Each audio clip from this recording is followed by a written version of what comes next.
تکبر کی تعریف اور پھر اس کے ساتھ ساتھ قرآن و حدیث کی روشنی میں اس کے مذموم ہونے، اس کے مذمت کے حوالے سے کیا احکامات ہیں؟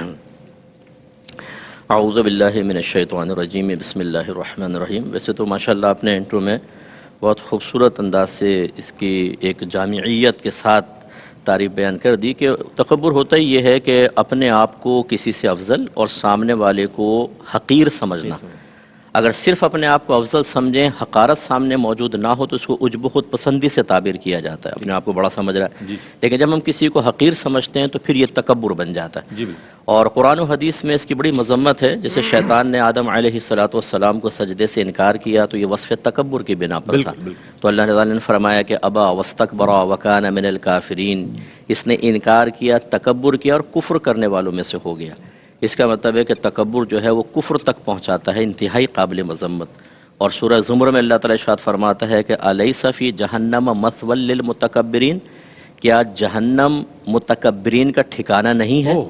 اب یہاں اگرچہ کفار کے حق میں آیت نازل ہوئی جو اللہ تعالیٰ کی بارگاہ میں یا نبی کریم کو انبیاء علیہ السلام کے سامنے یا اللہ کے احکام اور کتاب اللہ کے سامنے تکبر کا اظہار کرتے تھے، ان کو حقیر سمجھتے تھے۔ لیکن جو عام تکبر ہے ایک مسلمان کو کمتر حقیر سمجھنا، اس سے اس کا استدلال کیا جا سکتا ہے کہ وصف ناپسندیدہ ہے۔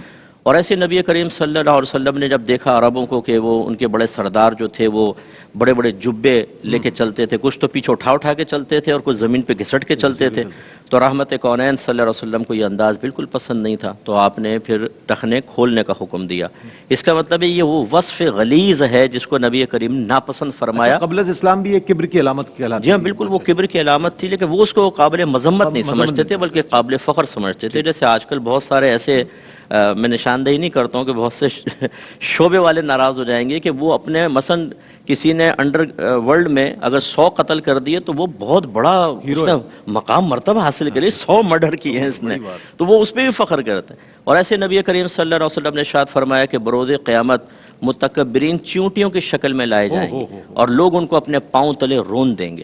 اور ایک میں سرکار نے ارشاد فرمایا کہ متکبرین پر جنت حرام ہے، یعنی اولاً حرام ہے۔ اگر صاحب ایمان ہے، حالت ایمان میں رخصت ہوا ہے تو اولاً اللہ تبارک و تعالیٰ اگر چاہے گا تو اس کو جہنم میں ڈالے گا، پھر وہ جنت میں جا سکتا ہے، لیکن اولاً اس پہ براہ راست جنت حرام ہے۔ اس کا مطلب ہے کہ آپ نمازی ہیں، آپ عالم ہیں، آپ مفتی ہیں، آپ بہت اچھے مقرر ہیں، آپ کو اللہ نے اور کوئی مقام و مرتبہ دیا ہے، اور خاص طور پہ میں نے دینی حوالوں سے ذکر کیا۔ اب اس پہ یہ عجب و خود پسندی میں مبتلا ہو جانا اور لوگوں کو حقارت کی نگاہ سے دیکھنا کہ شاید اب میرے لیے تو جنت کے راستے آسان ہوگا، یہ پھنسے گا، فلاں پھنسے گا، فلاں پھنسے گا، نہیں، ہاں میں تو نکل جاؤں گا۔ لیکن یہ شیطان بھی بہت بڑا صاحب علم تھا، وہ بھی پہلے بہت بڑا صاحب تقویٰ تھا، وہ فرشتوں میں ایک اعلیٰ مقام رکھتا تھا، اس لیے اللہ تبارک و تعالیٰ نے اس کو زمین سے آسمان تک پہنچایا کہ اس کو لے آؤ۔ باقی جنات کو بہت سو کو مارا گیا، لیکن یہی وصف تکبر لے ڈوبا۔